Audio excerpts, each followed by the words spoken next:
গাইবান্ধায় pickup অটোরিকশার মুখোমুখি সংঘর্ষে অটোচালকসহ নিহত ২। গাইবান্ধার সদর উপজেলার কুমারপাড়া ঠাকুরের দিকে এলাকায় সড়ক দুর্ঘটনায় অটোচালকসহ ২ জন নিহত হয়েছেন।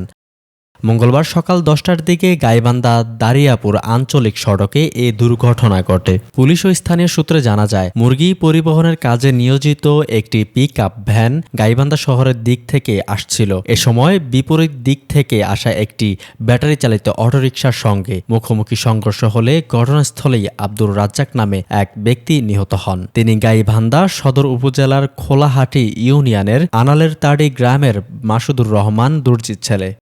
তাছাড়া গুরুতর আহত অবস্থায় অটোরিকশা চালক ফরিদ মিয়াকে গাইবান্ধা জেনারেল হাসপাতালে নেওয়া হলে কর্তব্যরত চিকিৎসক তাকে মৃত ঘোষণা করেন। নিহত ফরিদ মিয়া সুন্দরগঞ্জ উপজেলার শ্রীপুর এলাকার আবুল ভাসারের ছেলে।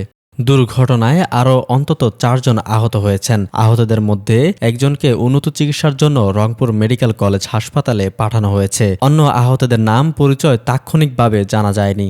বিষয়টি নিশ্চিত করেছেন গাইবান্ধা সদর থানার OC Abdullal Mamun. Desk report, news Times.